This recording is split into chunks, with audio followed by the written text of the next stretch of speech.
الحمد للہ رب العالمین والصلاة والسلام علی خاتم النبیین اما بعد فاعوذ باللہ من الشیطان الرجیم بسم اللہ الرحمن الرحیم۔ کسی کے عیب مت ڈھونڈو۔ امیر اہل سنت دامت برکاتہم العالیہ کی کتاب نیکی کی دعوت کی 31 مع ترمیم و اضافہ بنام کسی کے عیب مت ڈھونڈو۔ یہ مضمون کتاب نیکی کی دعوت کے صفحہ 395 تا 414 سے لیا گیا ہے۔ دعائے عطار، یا رب المصطفیٰ، جو کوئی 21 صفحات کا رسالہ کسی کے عیب مت ڈھونڈو پڑھ یا سن لے، اسے دوسروں کے عیب چھپانے اور ان کی خوبیوں پر نظر رکھنے والا بنا اور اسے بے حساب بخش دے۔ آمین بجاہ خاتم النبیین صلی اللہ علیہ وآلہ وسلم۔ درود شریف کی فضیلت۔ فرمان آخری نبی صلی اللہ علیہ وآلہ وسلم، جس نے دن اور رات میں میری طرف شوق و محبت کی وجہ سے 3 مرتبہ درود پاک پڑھا، اللہ پاک پر حق ہے کہ وہ اس کے اس دن اور اس رات کے گناہ بخش دے۔ صلو علی الحبیب صلی اللہ علی محمد۔ گناہ سے منع کرنا کب فرض ہے؟ پیارے پیارے اسلامی بھائیوں، بے شک سنت و بھرا بیان کرنا کار ثواب اور بہت بڑی سعادت کی بات ہے، مگر یہ ذہن میں رہے کہ واعظ و نصیحت پر مبنی بیان کرنا مستحب کام ہے۔ اگر نہیں کیا تو کچھ گناہ نہیں، مگر کسی کو گناہ کرتے دیکھا اور گمان غالب ہے کہ اس کو بتائے گا تو باز آ جائے گا، تو کئی گھنٹوں کے بیان کے مقابلے میں اس کو گناہ سے منع کرنے میں زیادہ ثواب ہے، کیونکہ اب اس کو منع کرنا فرض ہے اور منع نہ کرنے والا گناہگار اور عذاب نار کا حقدار ہے۔ چنانچہ دعوت اسلامی کے مکتبۃ المدینہ کی 1197 صفحات کی کتاب بار شریعت جلد 3 صفحہ 615 پر حضرت علامہ مولانا مفتی محمد امجد علی اعظمی رحمت اللہ علیہ فرماتے ہیں، اگر غالب گمان یہ ہے کہ یہ یعنی برائی کرنے والوں سے کہے گا تو وہ اس کی بات مان لیں گے اور بری بات سے باز آ جائیں گے، تو امر بالمعروف یعنی اچھائی کا حکم کرنا واجب ہے۔ اس یعنی کسی کو برائی کرتا دیکھنے والے کو برائی سے منع کرنے سے باز رہنا جائز نہیں۔ جو نیکی کی دعوت کی دھومیں مچائے، میں دیتا ہوں اس کو دعائے مدینہ۔ صلو علی الحبیب صلی اللہ علی محمد۔ امام اعظم کو گناہ نظر آ جاتے تھے۔ دعوت اسلامی کے مکتبۃ المدینہ کی 308 صفحات کی کتاب اسلامی بہنوں کی نماز صفحہ 12 پر ہے۔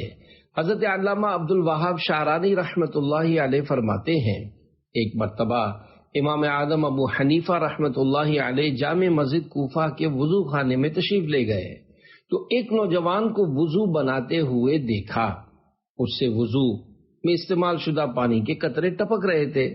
آپ رحمت اللہ علیہ نے ارشاد فرمایا، اے بیٹے، ماں باپ کی نافرمانی سے توبہ کر لے۔ اس نے فوراً عرض کی، میں نے توبہ کی۔ ایک اور شخص کے وضو میں استعمال ہونے والے پانی کے قطرے ٹپکتے دیکھے آپ رحمت اللہ علیہ نے اس شخص سے ارشاد فرمایا، اے میرے بھائی، تو زنا سے توبہ کر لے۔ اس نے عرض کی، میں نے توبہ کی۔ ایک اور شخص کے وضو کے قطرات ٹپکتے دیکھے تو اسے فرمایا، شراب نوشی اور گانے باجے سننے سے توبہ کر لے۔ اس نے عرض کی، میں نے توبہ کی۔ امام اعظم ابو حنیفہ رحمت اللہ علیہ پر کشف کے باعث چونکہ لوگوں کے عیوب ظاہر ہو جاتے تھے، لہذا آپ رحمت اللہ علیہ نے بارگاہ خداوندی میں اس کشف کے ختم ہو جانے کی دعا مانگی۔ اللہ پاک نے دعا قبول فرما لی، جس سے آپ رحمت اللہ علیہ کو وضو کرنے والوں کے گناہ جھڑتے نظر آنا بند ہو گئے۔ جان بوجھ کر کسی کا عیب معلوم کرنا کیسا؟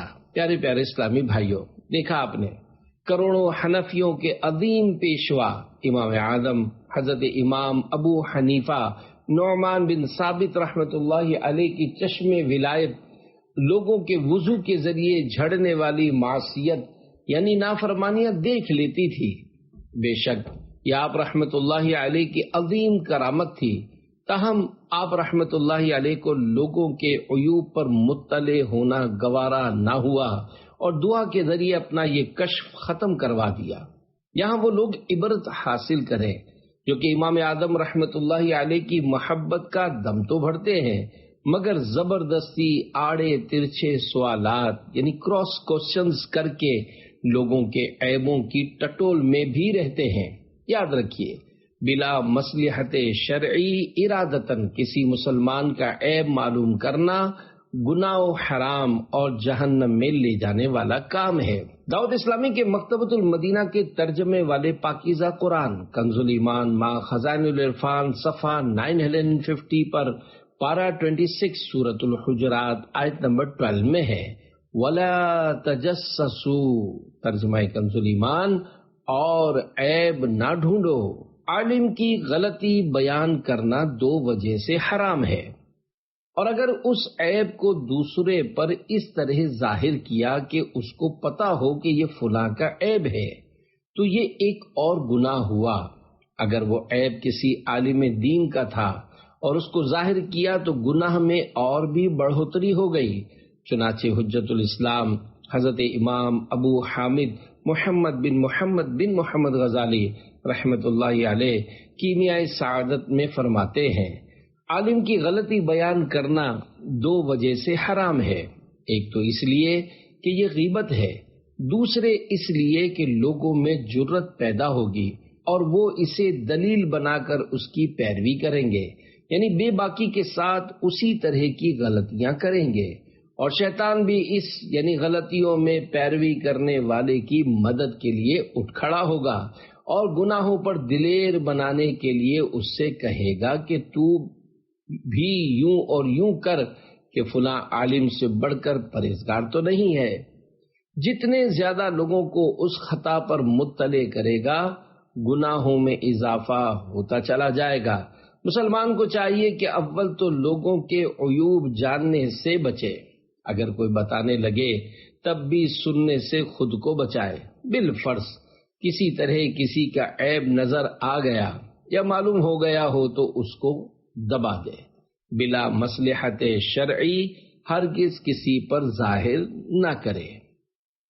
عیب پوشی کے متعلق 3 فرامین مصطفیٰ صلی اللہ علیہ وآلہ وسلم، عیب پوشی کے حوالے سے 3 فرامین مصطفیٰ صلی اللہ علیہ وآلہ وسلم ملاحظہ ہوں۔ نمبر 1، جو اپنے مسلمان بھائی کی عیب پوشی کرے اللہ پاک قیامت کے دن اس کی عیب پوشی فرمائے گا، اور جو اپنے مسلمان بھائی کا عیب ظاہر کرے اللہ پاک اس کا عیب ظاہر فرمائے گا، یہاں تک کہ اسے اس کے گھر میں رسوا کر دے گا۔ نمبر 2، جو کسی مسلمان کی تکلیف دور کرے اللہ پاک قیامت کی تکلیفوں میں سے اس کی تکلیف دور فرمائے گا، اور جو کسی مسلمان کی عیب پوشی کرے تو خدائے ستار قیامت کے روز اس کی عیب پوشی فرمائے۔ نمبر 3، جو شخص اپنے بھائی کا عیب دیکھ کر اس کی پردہ پوشی کر دے تو وہ جنت میں داخل کر دیا جائے گا۔ عیب ڈھونڈنے کی 59 مثالیں۔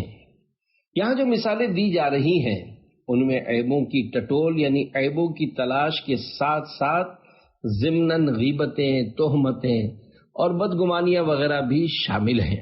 اکثر ایسی مثالیں ہیں جن میں نیت کے ساتھ احکام مرتب ہوں گے، مثلا نوکر رکھنے، شراکت داری یعنی پارٹنرشپ کرنے، یا کہیں شادی کا ارادہ ہے تو حسب ضرورت معلومات کرنا گناہ نہیں، بلکہ اس طرح کے معاملے میں جس سے پوچھا گیا اس پر واجب ہے کہ درست بات بتائے، اور اگر اس قسم کے معاملات کی وجہ سے سوال نہ کیا گیا ہو تو غیبتوں اور تہمتوں کے ذریعے اپنے لیے جہنم میں جانے کا سامان کرنے کے بجائے عیب پوشی سے کام لے کر جنت کا حقدار بنے۔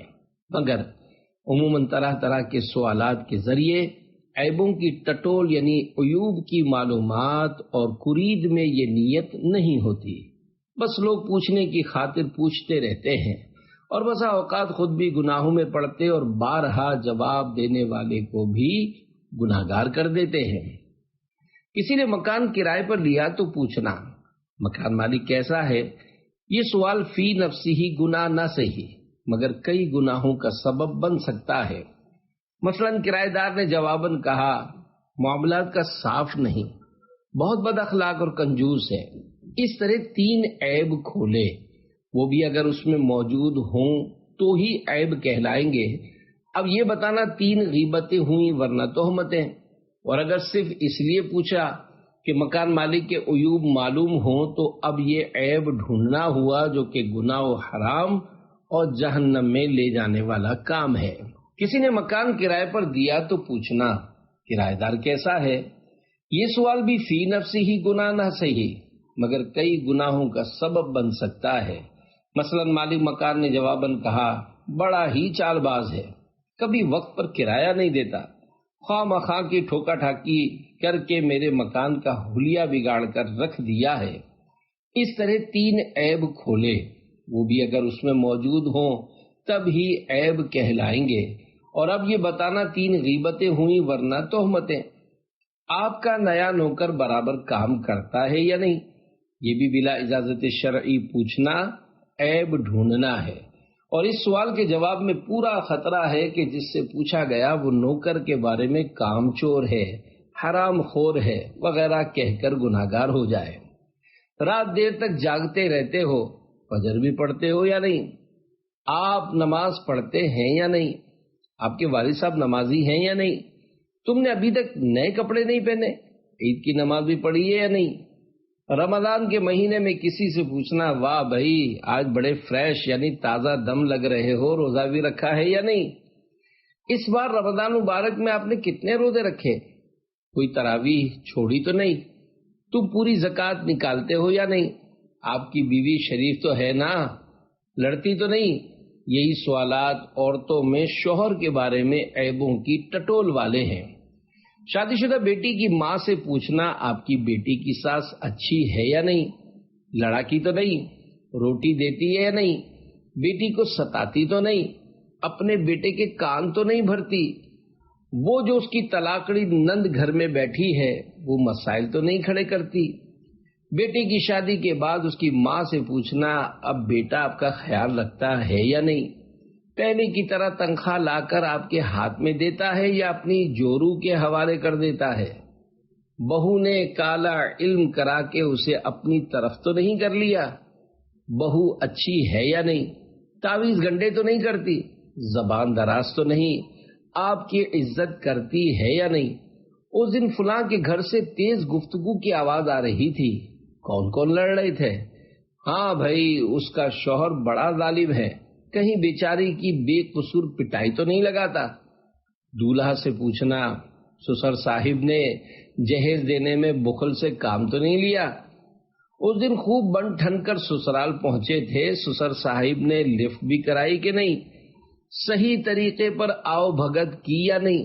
شادی شدہ اسلامی بھائی سے سوال کرنا آپ کے بچوں کی امی 5 وقت کی نمازی ہے یا نہیں، آپ کے بھائیوں سے پردہ کرتی ہے یا نہیں، بے پردہ تو نہیں گھومتی، آپ کا باس یعنی سیٹھ صحیح آدمی ہے یا نہیں، کنجوس تو نہیں، بد اخلاق تو نہیں، ملازموں کو گالیاں تو نہیں نکالتا۔ طلبہ سے بلا حاجت پوچھنا آپ کے فلاں استاد صاحب کیسا پڑھاتے ہیں، ان کا پڑھانا کچھ سمجھ میں بھی آتا ہے یا نہیں۔ کسی کا مہمان بننے والے سے پوچھنا ہاں بھائی ان کی میزبانی کا لطف آ رہا ہے یا نہیں، انہیں مہمان نواز پایا یا نہیں۔ دعوت اسلامی کے فلاں حلقے کی مشاورت کا نیا نگران آپ کو کیسا لگا، اسلامی بھائیوں کو جھاڑتا تو نہیں۔ نگران سے پوچھنا فلاں مبلغ آپ کی اطاعت کرتا ہے یا اپنی چلاتا ہے، فلاں کو تنظیمی ذمہ داری سے ہٹا دیا، کیا اس کا کردار کمزور تھا، فلاں مدرس یا ناظم کو فارغ کر دیا، کیا اس نے کیا گڑبڑ کی تھی۔ کسی مبلغ سے پوچھنا سچ سچ بتائیے گا کیا آپ نے آج کا بیان اپنی واہ واہ کروانے کے لیے کیا یا رضائے الہی کی خاطر۔ کسی محفل نعت میں غیر حاضر رہنے والے نعت خواں سے پوچھنا فلاں جگہ تم نعت خوانی میں اس لیے نہیں آئے تھے نا کہ یہاں کچھ ملے گا نہیں. آپ صرف مدنی چینل ہی دیکھتے ہیں یا دوسرے چینلز پر گناہوں بھرے پروگرام بھی دیکھ لیتے ہیں. فلمیں ڈرامے تو نہیں دیکھتے. فلاں افسر نے آپ کا کام فری یعنی مفت میں ہی کیا ہے نا, پیسے ویسے تو نہیں مانگے. فلاں کی گاڑی سے ٹکرا کر آپ زخمی ہوئے, قصور اس کا تھا یا آپ کا؟ فلاں ڈاکٹر نے صحیح طرح چیک بھی کیا یا مفت میں فیس وصول کر لی؟ طلاق دینے والے دوست سے پوچھنا یار تم نے اسے کیوں طلاق دے دی؟ اس سوال پر عموماً ٹھیک ٹھاک گناہوں کا دروازہ کھلتا ہے. خواہ مخواہ پوچھنا وہ دکاندار کیسا ہے, ٹھگ تو نہیں, لوٹتا تو نہیں, یعنی بہت مہنگا مال تو نہیں بیچتا, وہ دیکھنے میں تو بڑا شریف لگتا ہے, آپ کو معلوم ہوگا کہیں پھڈے باز تو نہیں, آپ کا نیا پڑوسی کیسا ہے, بچ کر رہنا, مجھے تو صحیح آدمی نہیں لگتا. کسی کی خامیاں دیکھیں نہ میری آنکھیں اور سنے نہ کان بھی عیبوں کا تذکرہ یا رب. آمین بجاہ خاتم النبیین صلی اللہ علیہ وآلہ وسلم. صلو علی الحبیب صلی اللہ علی محمد. شیریں مقالی نے دل کی دنیا بدل ڈالی. پیارے پیارے اسلامی بھائیوں, فضول سوالوں اور لوگوں کے عیبوں کی ٹٹول اور معلومات کی منحوس عادات نکالنے, کوئی کسی کے عیب بیان کرنے لگے تو اس کو حکمت عملی سے ٹالنے اور ممکنہ صورت میں اس کے عیب کھولنے کی بری خصلت مٹانے کا جذبہ پانے, غیبتوں, چغلیوں اور بدگمانیوں سے بچنے اور بچانے وغیرہ کی کڑھن اپنانے کے لیے عاشقان رسول کی دینی تحریک دعوت اسلامی کے دینی ماحول سے ہر دم وابستہ رہیے. اپنے ایمان کی حفاظت کے لیے کڑتے رہیے, نمازوں کی پابندی جاری رکھیے, سنتوں پر عمل کرتے رہیے, نیک اعمال کے مطابق زندگی گزاریے اور اس پر استقامت پانے کے لیے ہر روز جائزہ کر کے نیک اعمال کا رسالہ پر کرتے رہیے اور ہر ماہ کی پہلی تاریخ کے اندر اندر اپنے یہاں کے دعوت اسلامی کے ذمہ دار کو جمع کروا دیجیے اور اپنے اس مدنی مقصد مجھے اپنی اور ساری دنیا کے لوگوں کی اصلاح کی کوشش کرنی ہے کہ حصول کی خاطر پابندی سے ہر ماہ کم از کم 3 دن کے سنتیں سیکھنے سکھانے کے مدنی قافلے میں عاشقان رسول کے ہمراہ سنتوں بھرا سفر کیجیے. آئیے آپ کی ترغیب و تحریض کے لیے آپ کو ایک مدنی بہار سناؤں. چنانچہ کراچی کے ایک اسلامی بھائی کا کچھ اس طرح بیان ہے. نیک صحبت سے دوری کے سبب وہ گانے باجے سننے اور فلمیں ڈرامے دیکھنے جیسے گناہوں میں ڈوبے ہوئے تھے. ان کی زندگی کے شب و روز نافرمانیوں میں گزر رہے تھے. ان کی بہتری کا سبب یہ بنا کہ ایک روز اپنے علاقے کے ایک مبلغ دعوت اسلامی عاشق رسول سے میری ملاقات ہو گئی. سلام و مصافحہ یعنی ہاتھ ملانے کے بعد انتہائی احسن یعنی عمدہ انداز میں انہوں نے اپنا تعارف پیش کر کے مجھ سے بھی میرا نام وغیرہ دریافت کیا اور اپنے مدنی مقصد مجھے اپنی اور ساری دنیا کے لوگوں کی اصلاح کی کوشش کرنی ہے کے تحت انفرادی کوشش کرتے ہوئے نیکیوں کی رغبت اور گناہوں سے نفرت کا ذہن دینا شروع کیا اور اس ضمن میں مبلغین دعوت اسلامی کے سنت و بھرے بیانات کی برکت سے رونما ہونے والی حیرت انگیز مدنی بہاریں بطور ترغیب سنائی. ان کی شیریں مقالی یعنی میٹھی میٹھی باتوں نے میرے دل کی دنیا ہی بدل ڈالی اور میں دعوت اسلامی کے مشک بار دینی ماحول سے زندگی بھر کے لیے وابستہ ہو گیا. الحمدللہ دینی ماحول کی برکت سے گناہوں سے نفرت, نیکیوں سے محبت اور نمازوں کی پابندی کی سعادت نصیب ہو گئی اور حقوق اللہ کے ساتھ ساتھ حقوق العباد کی ادائیگی کا بھی ذہن بن گیا. ہے فلاح و کامرانی نرمی و آسانی میں, ہر بنا کام بگڑ جاتا ہے نادانی میں, ڈوب سکتی ہی نہیں موجوں کی طغیانی میں, جس کی کشتی ہو محمد کی نگہبانی میں. نرمی کی اہمیت. پیارے پیارے اسلامی بھائیوں, واقعی میٹھے بول میں بڑی تاثیر ہوتی ہے اور اس سے پتھر دل بھی پگھل کر موم ہو جاتے ہیں. لہذا انفرادی کوشش کرتے ہوئے ہمیشہ نرمی پیش نظر رکھنی چاہیے.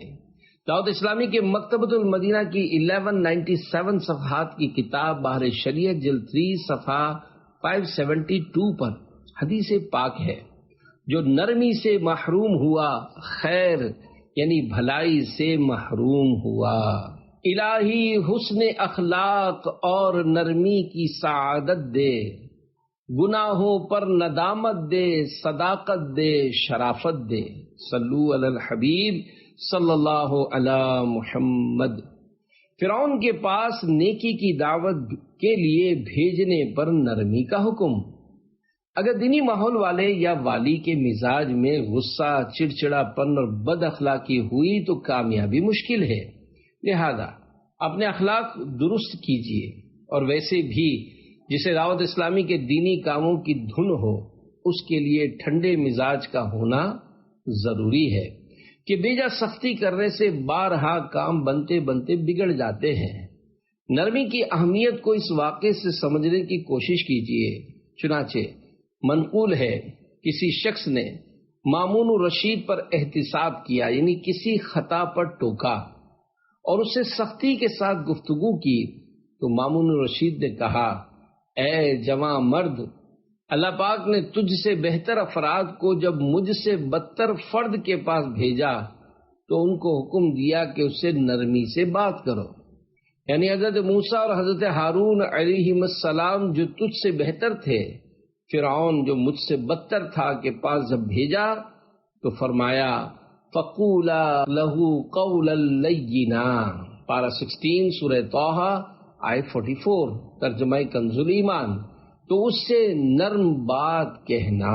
شرابی کو پولیس کے حوالے کرنا کیسا؟ صحابی رسول حضرت عقبہ بن عامر رضی اللہ عنہ کے کاتب حضرت ابو ہیثم رضی اللہ عنہ فرماتے ہیں، میں نے حضرت عقبہ بن عامر رضی اللہ عنہ سے عرض کی، میرے پڑوسی شراب نوشی کرتے ہیں اور میں پولیس کو بلا کر انہیں گرفتار کروانا چاہتا ہوں۔ آپ رضی اللہ عنہ نے فرمایا، ایسا مت کرو، انہیں واض و نصیحت کر۔ عرض کی، میں نے انہیں منع کیا ہے لیکن وہ باز نہیں آتے، تو اب میں پولیس کے ذریعے ان کو پکڑوانا چاہتا ہوں۔ یہ سن کر آپ رضی اللہ عنہ نے فرمایا، ایسا مت کر، بے شک میں نے حضور اکرم صلی اللہ علیہ وآلہ وسلم کو ارشاد فرماتے سنا، جس نے کسی کا عیب چھپایا گویا اس نے زندہ درگور یعنی قبر میں ڈالی گئی بچی کو اس کی قبر میں زندہ کیا، یعنی اس کی جان بچائی۔ پیارے پیارے اسلامی بھائیوں، شراب پینا بے شک بہت بڑا اور برا گناہ ہے، مگر جو چھپ کر ایسا کرتا ہو بے شک اسے نیکی کی دعوت دے کر توبہ کے لیے آمادہ کیا جائے، مگر اس کی پردہ پوشی لازمی ہے۔ نمبر 1، شراب خود بخود سرکہ بن گئی۔ کیسے؟ پیارے پیارے اسلامی بھائیوں، شرابی کے لیے دنیا و آخرت میں خرابی ہے، اسے توبہ کر لینی چاہیے۔ اصول عبرت کے لیے دعوت اسلامی کے مکتبۃ المدینہ کی 132 صفحات کی کتاب توبہ کی روایات و حکایات میں وارد 2 ایمان افروز حکایت ضرورتاً رد و بدل کے ساتھ پیش خدمت ہیں۔ امیر المومنین مسلمانوں کے دوسرے خلیفہ حضرت عمر فاروق اعظم رضی اللہ عنہ ایک بار مدینہ منورہ کی ایک پاکیزہ گلی سے گزر رہے تھے کہ ایک نوجوان سے آمنا سامنا ہو گیا۔ اس نے کپڑوں کے نیچے ایک بوتل چھپا رکھی تھی۔ حضرت عمر فاروق اعظم رضی اللہ عنہ نے پوچھا، اے نوجوان، یہ کپڑوں کے نیچے کیا اٹھا رکھا ہے؟ اس بوتل میں شراب تھی۔ نوجوان کو اسے شراب کہنے کی ہمت نہ پڑی۔ اس نے دل ہی دل میں دعا کی، یا اللہ پاک، مجھے حضرت عمر فاروق اعظم رضی اللہ عنہ کے سامنے شرمندہ اور رسوا نہ فرمانا، ان کے ہاں میری پردہ پوشی فرما لے، میں توبہ کرتا ہوں، آئندہ کبھی شراب نہیں پیوں گا۔ اس کے بعد نوجوان نے عرض کی، یا امیر المؤمنین، میں سرکہ کی بوتل اٹھائے ہوئے ہوں۔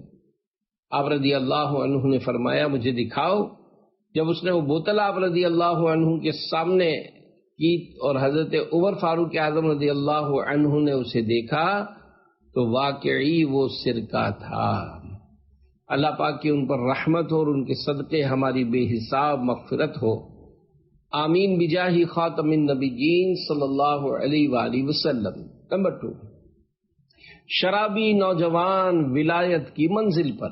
سبحان اللہ، توبہ کی بھی کیا خوب بہار ہے کہ توبہ کی برکت سے شراب سرکے میں تبدیل ہو گئی۔ ایک اور شرابی نوجوان کا واقعہ سماعت فرمائیے جس نے توبہ کر کے بہت بلند مقام حاصل کیا۔ چنانچہ حضرت عتبۃ الغلام رحمۃ اللہ علیہ نوجوان تھے اور توبہ سے پہلے فسق و فجور اور شراب نوشی میں مشہور تھے۔ ایک دن حضرت حسن بصری رحمۃ اللہ علیہ کی مجلس میں آئے۔ حضرت حسن بصری رحمۃ اللہ علیہ اس آیت مبارکہ کی تفسیر کر رہے تھے۔ أَلَمْ يَأْنِ لِلَّذِينَ آمَنُوا أَن تَخْشَعَ قُلُوبُهُمْ لِذِكْرِ اللَّهِ، پارہ 27 سورۃ الحدید آیت 16، ترجمہ کنز الایمان۔ کیا ایمان والوں کو ابھی وہ وقت نہ آیا کہ ان کے دل جھک جائیں اللہ کی یاد کے لیے؟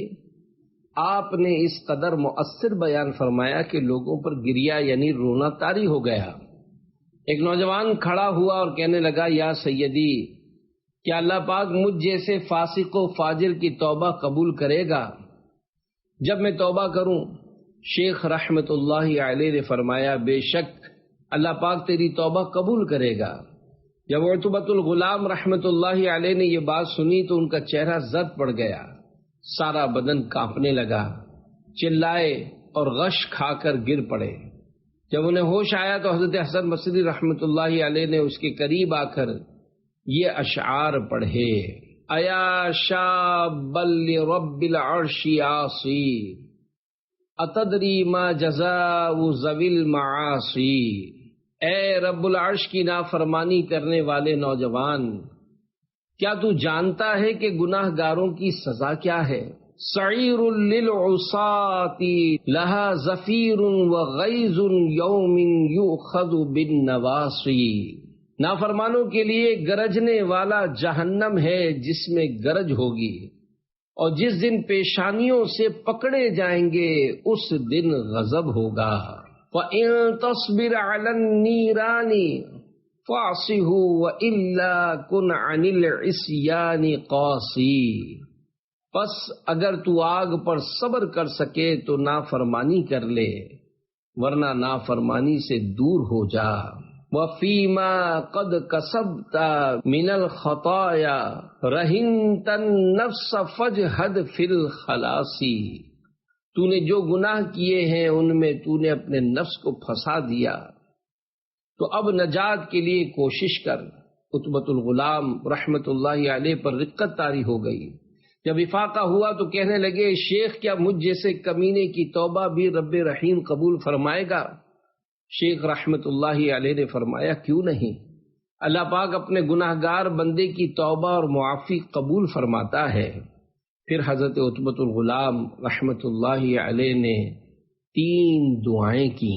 نمبر 1، اے میرے اللہ، اگر تو نے میری توبہ قبول کر لی اور میرے گناہ معاف فرما دیے ہیں تو مجھے ایسی فہم یعنی سمجھداری و یادداشت عنایت کر کہ علوم دین اور قرآن کریم سے جو سنوں حفظ یعنی یاد ہو جائے۔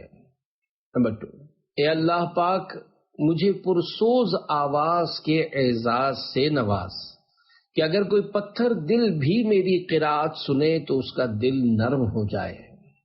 نمبر 3، اے اللہ پاک، رزق حلال عطا فرما اور وہاں سے روزی دے کہ جس کا مجھے گمان بھی نہ ہو۔ اللہ پاک نے ان کی تمام دعائیں قبول فرمائیں، ان کا حافظہ خوب مضبوط ہو گیا۔ جب وہ قرآن کریم کی تلاوت کرتے تو ان کی تلاوت سن کر گناہ گار تائب ہو جاتے۔ ان کے گھر میں روزانہ سالن کا ایک پیالہ اور 2 روٹیاں رکھی ہوتی اور پتہ نہیں چلتا تھا کہ کون رکھ جاتا ہے۔ اسی حالت میں ان کا انتقال ہوا۔ اللہ پاک کی ان پر رحمت ہو اور ان کے صدقے ہماری بے حساب مغفرت ہو۔ آمین بجاہ خاتم النبیین صلی اللہ علیہ وآلہ وسلم۔ سونے کی انگوٹھی پہننے والے کی اصلاح۔ ہمارے بزرگان دین رحمت اللہ علیہم اپنے ملنے جلنے والوں کی اصلاح کے لیے کوشاں رہا کرتے تھے۔ چنانچہ دعوت اسلامی کے مکتبۃ المدینہ کی 561 صفحات کی کتاب ملفوظات اعلیٰ حضرت صفحہ 309 پر دیے ہوئے مضمون کا خلاصہ ہے۔ عصر کی نماز کے بعد بڑا ہی پرکیف سما تھا۔ دور و نزدیک سے آئے ہوئے لوگ مجدد دین و ملت اعلی حضرت رحمت اللہ علیہ کی بارگاہ میں حاضر ہو کر ایک سچے عاشق رسول کی زیارت و ملاقات سے اپنے دلوں کو منور کر رہے تھے۔ اتنے میں ایک صاحب طلائی یعنی سونے کی انگوٹھی پہنے حاضر ہوئے تو اعلی حضرت رحمت اللہ علیہ نے نہی عن المنکر یعنی برائی سے روکنے کا فریضہ انجام دیتے ہوئے کچھ یوں ارشاد فرمایا: مرد کو سونا پہننا حرام ہے، صرف ایک نگ کی چاندی کی انگوٹھی جو 4.5 ماشے یعنی 4 گرام 374 ملی گرام سے کم ہو اس کی اجازت ہے۔ جو کوئی مرد سونے، تانبے یا پیتل وغیرہ کسی بھی دھات یعنی میٹل کی انگوٹھی پہنے یا چاندی کی 4.5 ماشے یا اس سے زیادہ وزن کی ایک انگوٹھی پہنے یا کئی انگوٹھیاں پہنے، اگرچہ سب مل کر 4.5 ماشے سے کم ہوں تو اس کی نماز مکروہ تحریمی ہے، یعنی جس کا اعادہ کرنا یعنی دوبارہ پڑھنا واجب ہے۔ فقہاء کرام رحمت اللہ علیہم فرماتے ہیں جس چیز کا بندوں کو حکم ہے اس کے بجا لانے میں کوئی خرابی پیدا ہو جائے تو اس خرابی کو دور کرنے کے لیے وہ عمل دوبارہ بجا لانا اعادہ کہلاتا ہے۔ اللہ پاک کی اعلیٰ حضرت پر رحمت ہو اور ان کے صدقے ہماری بے حساب مغفرت ہو، آمین بجاہ خاتم النبیین صلی اللہ علیہ وآلہ وسلم۔ کاش ہم بھی گناہوں سے بچانے والے بنے، کاش ہم سب غلامان اعلی حضرت بھی نیکی کی دعوت دینے اور لوگوں کو گناہوں سے باز رکھنے کے معاملے میں چاق و چوبند رہا کریں۔ یہ یاد رکھیے کہ اگر کسی شخص نے ناجائز انگوٹھی یا دھات کا چھلا یا گلے میں کسی بھی دھات کی زنجیر پہنی ہو اور دیکھنے والے کو ظن غالب ہو کہ منع کروں گا تو یہ مان لے گا تو اس پر منع کرنا واجب ہے، منع نہیں کرے گا تو گناہگار ہوگا۔ دعوت اسلامی کے مکتبۃ المدینہ کی 1197 صفحات کی کتاب پارِ شریعت جلد 3 صفحہ 424 سے پہلے 2 احادیث مبارکہ ملاحظہ ہوں۔ اس کے بعد انگوٹھی کے متعلق نیکی کی دعوت کے کچھ مزید مدنی پھول قبول فرما لیجیے۔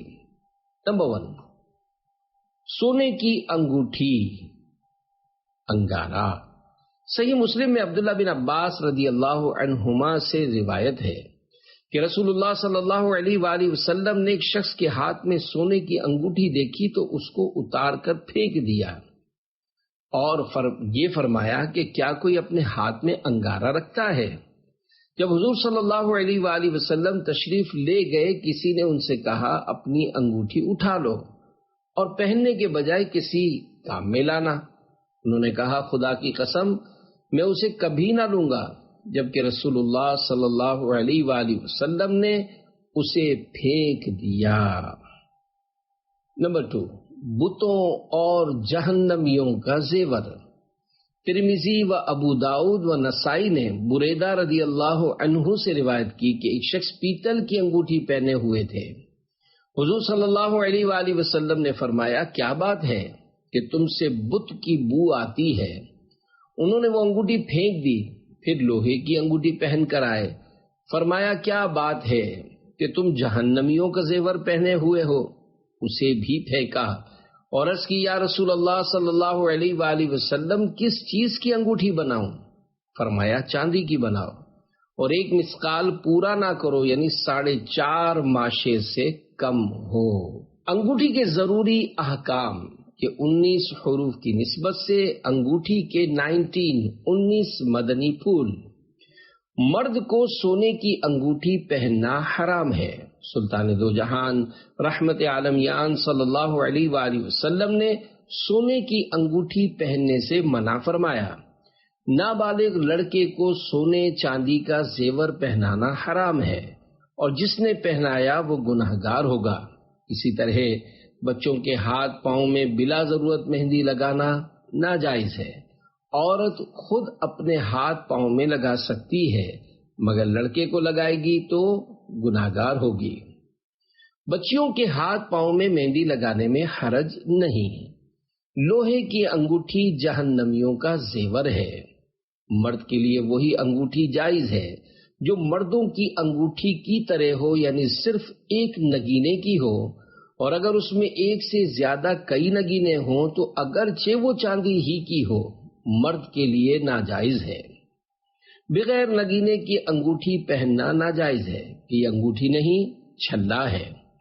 حروف مقطعات کی انگوٹھی پہننا جائز ہے، مگر حروف مقطعات والی انگوٹھی بغیر وضو پہننا اور چھونا یا مصافحے کے وقت ہاتھ ملانے والے کا اس انگوٹھی کو بے وضو چھونا جائز نہیں۔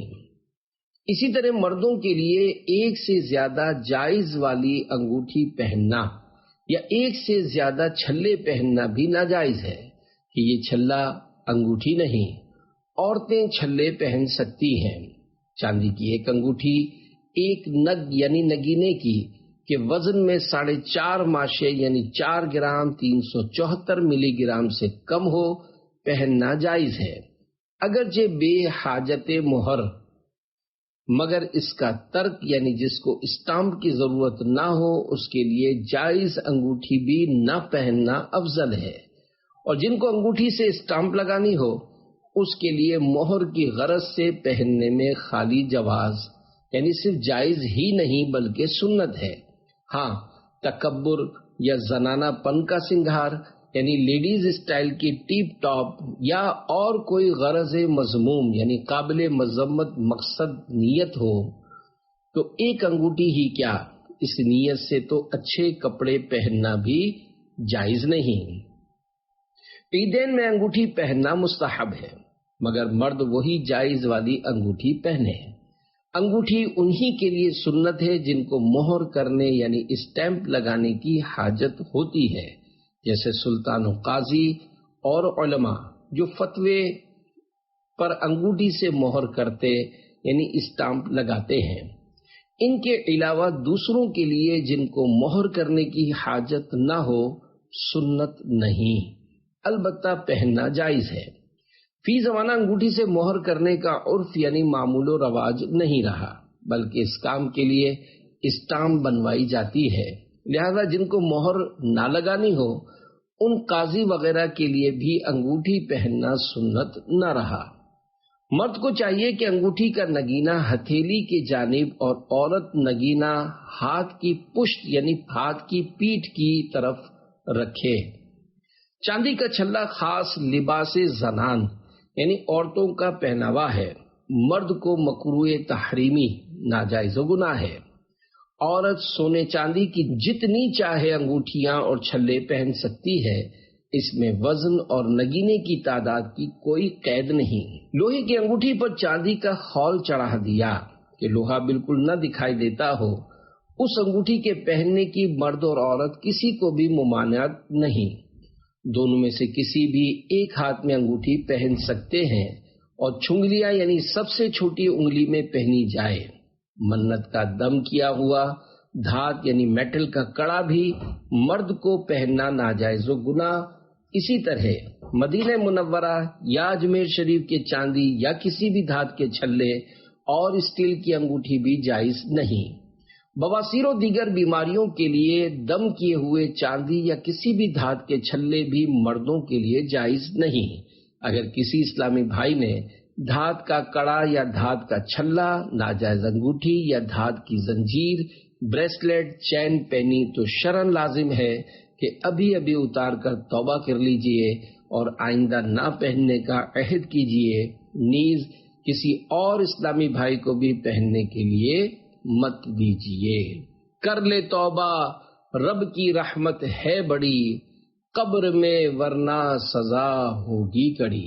صلو علی الحبیب صلی اللہ تعالی علی محمد۔